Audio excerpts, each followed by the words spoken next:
El veterano habló como quien entrega un manifiesto desde el borde de la fosa, con voz que ya no pide atención, solo exige recuerdo. Desde la cubierta hundida del bastión Aurora, la memoria reconstruyó la noche en la que vinieron a estudiar a los humanos y encontraron algo que los libros de xenología jamás pudieron clasificar. No eran discípulos ni inquisidores, eran aprendices de una brutalidad que llamábamos fe. El comandante que cuenta esto ha visto órbitas completas de violencia y todavía pesa cada palabra con la precisión de quien mide explosivos por centímetros. El relato empieza en el punto donde el mar encontró el cielo, en un anillo de plataformas que la humanidad alzó para demostrar que la vida podía florecer incluso sobre un océano que devora. La flota invasora arribó sin fanfarrias, como quien llega a un entrenamiento, con equipos calibrados y sensores que confundían el ornamento por intención. Su primera maniobra fue una serie de constricciones tácticas, bloqueos de presión, campos de distorsión, adaptaciones biomecánicas que convertían las corrientes atmosféricas en trayectorias de muerte. Nosotros éramos pocos por diseño. La colonia había sido concebida como laboratorio de resiliencia, un puesto que enterraba su historia en estructuras de acero y devoción. No eran soldados los que nos atacaban en aquel primer intercambio, eran alumnos curiosos, y la lección que aprendieron fue demasiado humana. La guerra comenzó con un ataque de precisión contra la antena principal. Perdimos la comunicación externa y, con ella, la ilusión de que habría refuerzos a tiempo. El comandante recuerda la sensación de soledad como una presión en la garganta, la plataforma 3 ardiendo contra la línea de horizonte, las sirenas anunciando que la marea no era la única que subía. Ordenó contención, evacuación parcial y que se activara la capilla improvisada, una cúpula de titanio dueña de una sola cruz oxidada, como símbolo y como baliza. La fe no era un arma física, pero la usamos como una marca de identificación. Si aún creías, no te rendías. Una memoria le golpea con la nitidez del cristal. Encontró, entre los escombros del puesto médico, una pequeña cantimplora con letras raspadas que formaban una canción de cuna. Nadie recordaba de quién era. Para el comandante, era la prueba de que la civilización dejaba rastros íntimos incluso mientras se apagaba. Esa cantimplora sería más tarde un amuleto que pasaría de mano en mano, un objeto de tacto humano en medio de la maquinaria que quería despersonificar todo. Esa noche aprendimos que el enemigo no buscaba exterminio inmediato, buscaba adaptación. Quería estudiar cómo respondíamos al miedo, a la estructura, al mandato de seguir adelante. La estrategia humana mutó rápido. No podíamos igualar la tecnología invasora, pero dominábamos la imprevisibilidad y la capacidad de improvisar con restos. Convertimos maquinaria civil en artillería, redes de pesca en trampas magnéticas y los cuartos de oración en torretas de vigilancia. Más que eso, recordamos por qué luchábamos. Una carta cortada por el fuego, con tinta que se negó a desaparecer, decía solo, regresa por la cuna.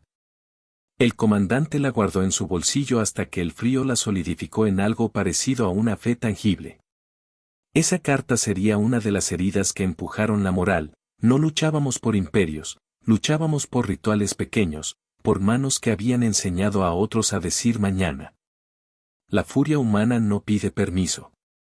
La plataforma Aurora era un mosaico de compromisos, laboratorios a un lado, dormitorios al otro, una cúpula de cultivo en el centro que era tanto pan como símbolo.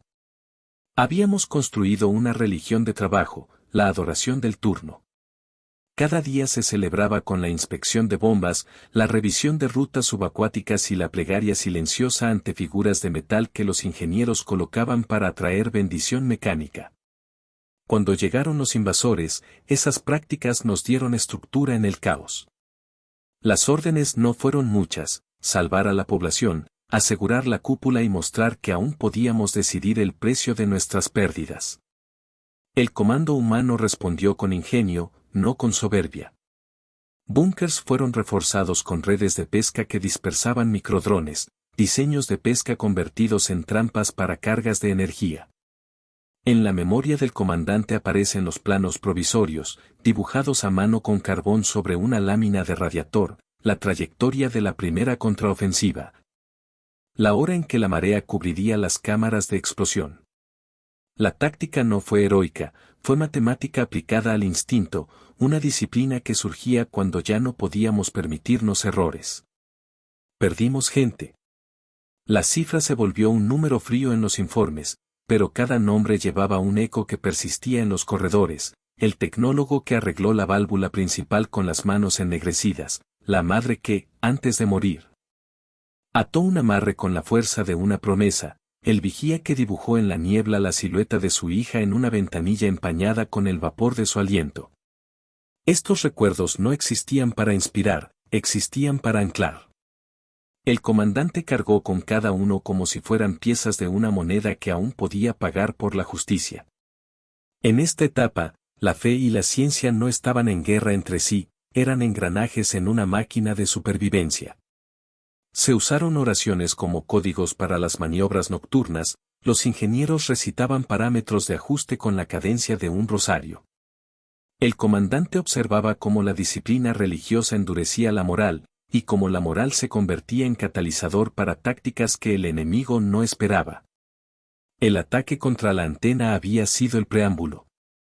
El verdadero estudio de los invasores comenzó cuando enfrentaron la temprana y humana respuesta de no ceder, coraje sistemático, improvisación con corazón y la voluntad de quemar recursos para ganar tiempo. Una memoria menor, pero punzante, el comandante recordó un mapa, no oficial, con una mancha de café en forma de cruz que alguien había dibujado en broma. El mapa mostraba rutas de evacuación y pequeñas anotaciones en el margen, nombres de mascotas, promesas de volver por cosas sin valor. Esa mancha era el símbolo imperfecto de la comunidad, utilidad mezclada con superstición. La guerra la borró parcialmente, pero la cruz de café sobrevivió como recordatorio de que a veces la devoción viene en manchas. El metal recordó su juramento. A medida que la guerra ascendía, cada decisión adquiría el peso de un juramento. La flota invasora comenzó a modificar su comportamiento, si antes eran curiosos, ahora eran metódicos, aplicaban pequeños castigos, estudiaban las reacciones y volteaban las variables. Transformaron el mar en un campo de pruebas, lanzando vehículos anfibios que imitaban criaturas marinas y robots que aprendían a prever las corrientes humanas de ayuda. Ante esto, el comandante supo que lo que estaba en juego trascendía la plataforma, la supervivencia de la voluntad humana como modelo de resistencia. La respuesta fue una operación que nadie había aprobado en la mesa del alto mando: el sacrificio del cuenco. Consistía en convertir una de las plataformas en un señuelo, cargada de explosivos, suministros y datos falsos sobre nuestras rutas. La idea era simple y abyecta: dar algo grande para desorientar al estudio enemigo y ganar tiempo para reubicar a la población. La táctico que imaginó el movimiento lo presentó con una frialdad que rozaba lo inhumano. El comandante lo aprobó con la calma de quien entiende que la guerra pide tributos. El día del sacrificio, la luz fue un crimen, el amanecer cubrió la plataforma señuelo con un brillo que parecía bendecir la maquinaria que se acercaba. Colocamos registros falsos, hicimos sonar emisores con voces pregrabadas y dejamos una capilla intacta como cebo. No era cruel por necesidad, era cruel por estrategia. El plan funcionó, la flota invasora dedicó recursos a diseccionar el señuelo hasta que la explosión programada borró el rastro y elevó la atención adversaria hacia un punto muerto. En el humo, vimos cómo aprendían, copiaban nuestros patrones y los volvían en contra, pero también vimos algo que ningún algoritmo podía calcular: la determinación humana que sobrevive al crimen del sacrificio. En el fango de la operación, el comandante tuvo otra memoria como punzón: un pequeño rosario hecho con cuentas de aleación encontrado dentro de una caja de herramientas. No era religioso en sentido estricto, se trataba de un objeto con marcas de golpes, un talismán para quien lo sostuviera en la noche. Lo sostuvo como quien recibe una bendición de metal. Ese gesto fue una promesa tácita a los caídos, que la comunidad no permitiría que su pérdida quedara sin nombre, que cada vez que alguien sostuviera ese rosario, la resistencia renovaría su voto. La guerra entró en un periodo de escalada emocional. Los invasores cambiaron su enfoque a ataques dirigidos contra la agricultura de la cúpula y la purificación de agua. Buscaron quebrar el cuerpo y, con él, la idea de comunidad. En respuesta, el comandante orquestó una defensa que mezclaba ciencia y liturgia. Atamos sensores a las raíces hidrotrónicas. Colocamos minas magnéticas a la deriva en patrones que imitaban constelaciones y distribuimos mensajes cifrados en plegarias que solo la voz humana podía modular. El enemigo no pudo replicar la improvisación emocional porque no tenía memoria de los nombres, de los cantos, de las pequeñas supersticiones que conformaban la arquitectura humana. El amanecer sangró, pero no se rindió. Mientras las bajas aumentaban, surgió una decisión peor aún que perder, admitir el fracaso. Para evitarlo, el comandante diseñó lo que se conocería como el programa del arca, la reubicación de semillas. Datos culturales y niños a cápsulas subacuáticas que escaparían por corrientes específicas hacia islotes lejanos. Era una ingeniería de esperanza, un plan semiprivado que dependía de coordinar a los civiles como si fueran una fuerza profesional. La ejecución necesitó sacrificios personales, voluntarios que sabían que no regresarían, que entregarían sus vidas a la anulación del testigo. Uno de los recuerdos más agudos fue el del carné de promesas, un trozo de metal en el que una madre rascó la palabra esperanza y la fecha del nacimiento de su hijo.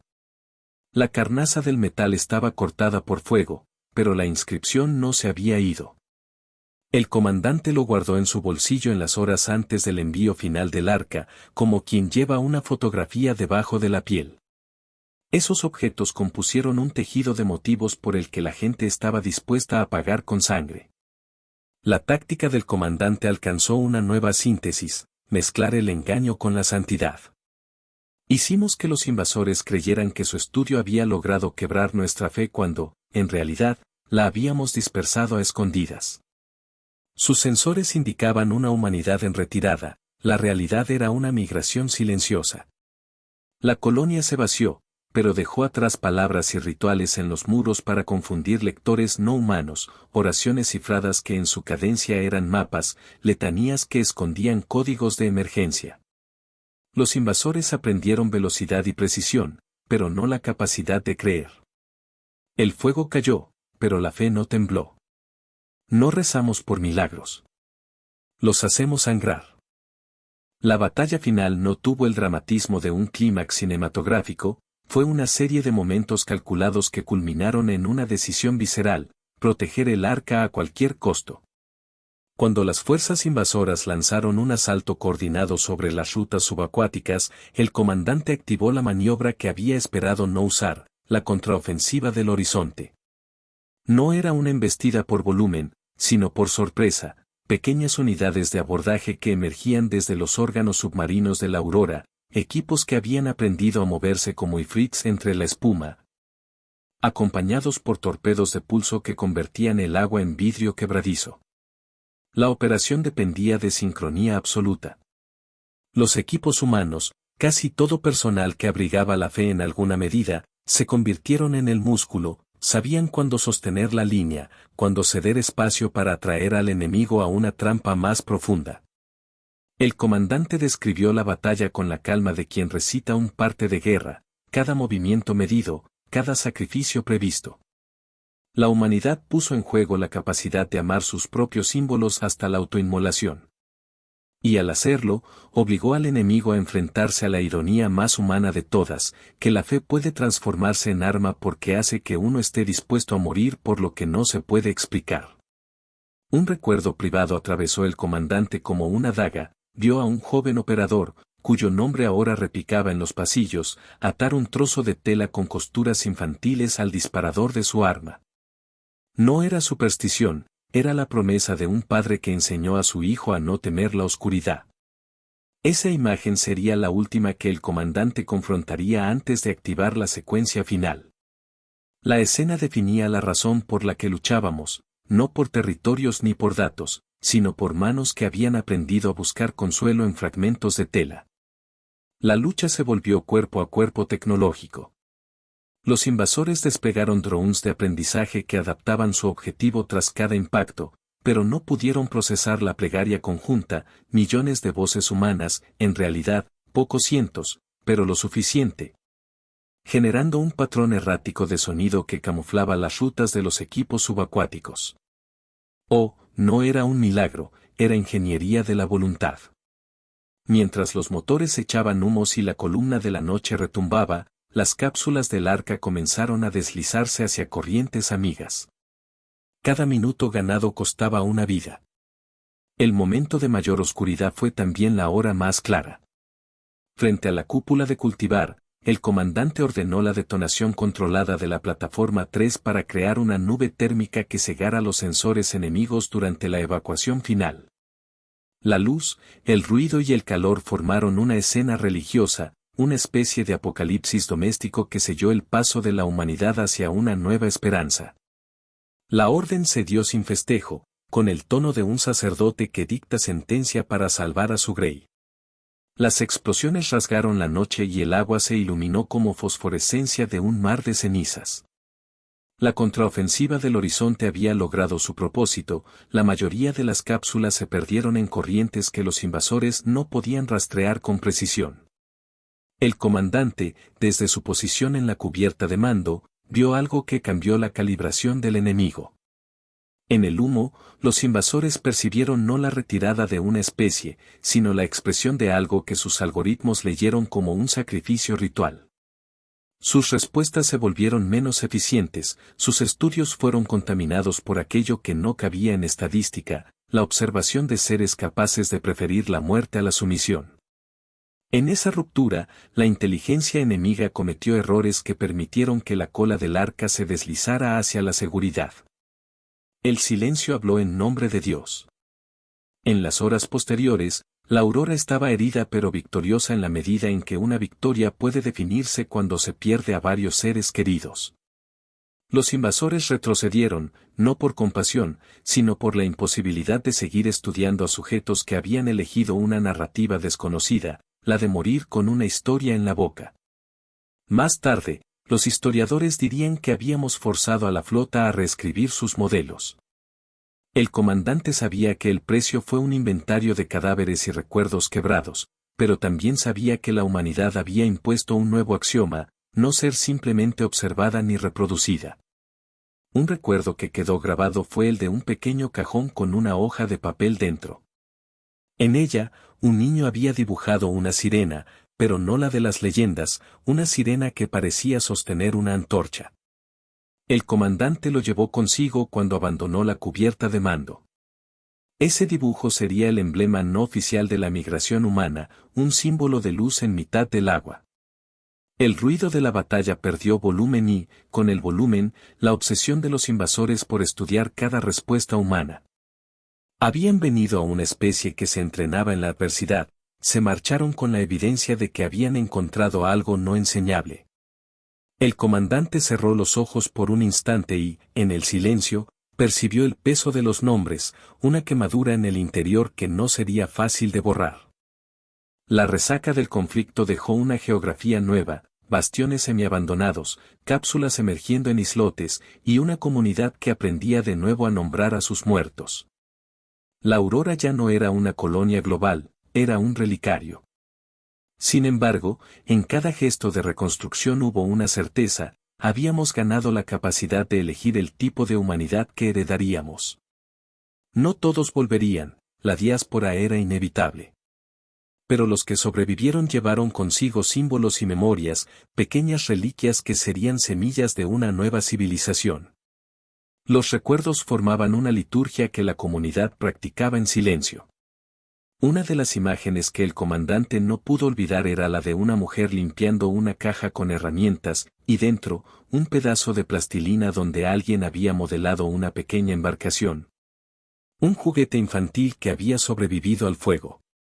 Ese juguete se convirtió en el símbolo de la niñez que habíamos protegido, se exhibía en las nuevas capillas como prueba de que aún podíamos construir futuro. El comandante, en su informe, no habló de grandezas épicas.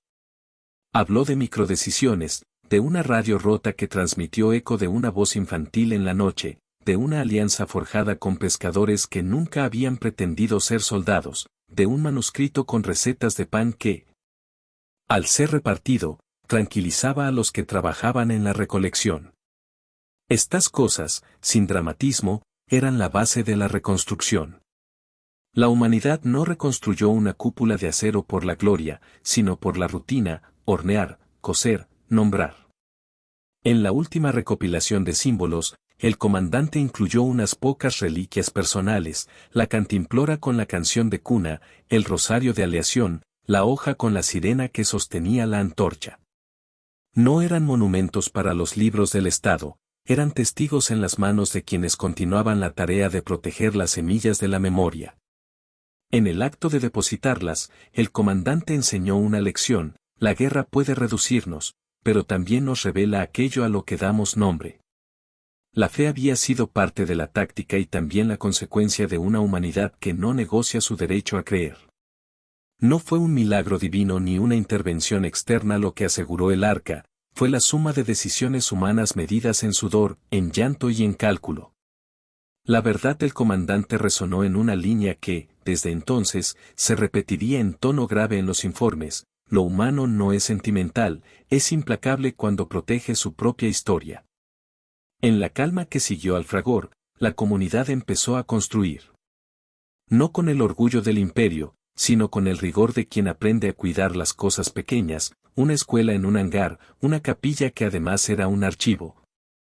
Un faro que antes había servido para señalizar rutas comerciales y que ahora era un monumento a las decisiones pequeñas que salvan especies. La aurora no sería lo mismo, pero tenía una nueva liturgia, el recuerdo como armadura. El comandante cerró su informe con una frase que no buscaba consuelo, sino claridad. En la voz grave que narraba, el lector percibía el brillo seco de quien confiesa sin petición: la guerra había demostrado que la humanidad no solo resistía, sino que enseñaba. No por exhibición, sino por la realidad de la elección: preferir morir por lo que se ama a vivir sin él. Aquella elección era el quid de nuestra especie, y en ese acto de valentía, habíamos encontrado una forma de invulnerabilidad que ningún algoritmo podía reproducir. El silencio final fue una promesa. Nuevas colonias, nacidas de las cápsulas, llevarían consigo los cantos, los juguetes, las cantimploras y los rosarios. No volveríamos a ser los mismos. Aprendimos que la fe puede ser una táctica y que la táctica puede ser fe. El comandante, mirando el horizonte desde la cubierta, sintió el peso de los nombres y la calma de quien ha hecho lo que debía. Vinieron por un planeta, pero encontraron a la fe humana encendida.